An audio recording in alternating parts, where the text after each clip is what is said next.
napakabilis ng epekto at mga pagbabago sa katawan ng health advocate at cardiologist na si Doc Willie Ong. Magmula nang tamaan siya ng malubhang karamdaman. Sa latest photo update kasi nito, ikinalungkot ng mga taga-suporta nito ang napakalaking pagbabago sa kanyang kaanyuan. Bukod kasi sa pagbaba ng timbang nito, makikita rin ang mabilis na paglalagas ng kanyang buhok.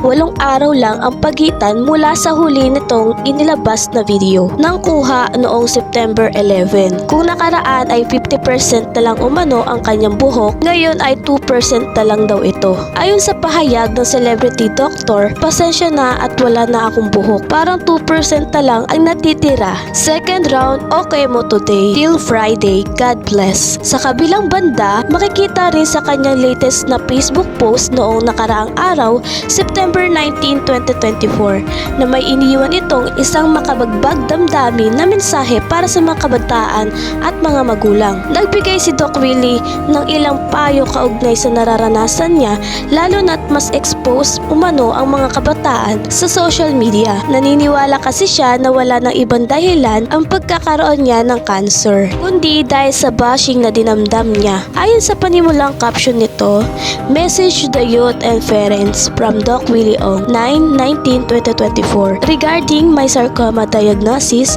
my gut feeling is that it came from unnecessary bashing from troll farms and others. I have no risk factor for cancer. Intense, my bashing explanation is not really for me but for all the young generation of Filipinos who have mental health problems from unfounded criticism in social media." Minsan pa nitong ipinamalas ang matinding pagmamahal niya para sa mamamayang Pilipino.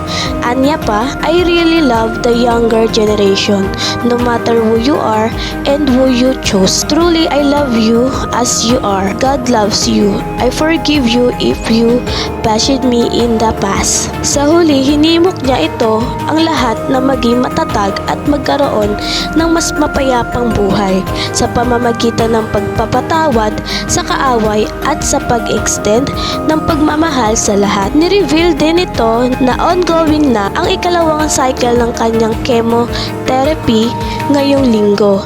Pahayag niya, "For the children and young adults, stay strong, fight with me, forgive your perceived enemies, keep living, keep loving, that is all I ask of you, Doc Willie Ong. PS, sa mga kabataan, mahal na mahal ko kayo. I prayed so long so that I can reach you. Please share. Thank you, God. PS, second chemo cycle today. Repeat, PET scan in 3 weeks to see if you have progress. Good or bad news, only God knows. I love you all." Ano ang mensahe mo sa pagsubok na dinaranas ngayon ni Doc Willie Ong? At kung bago ka pa lang sa aking YouTube channel, huwag mong kakalimutan mag-like, subscribe at i-hit na rin ang notification bell para lagi kang updated sa aking mga bagong video.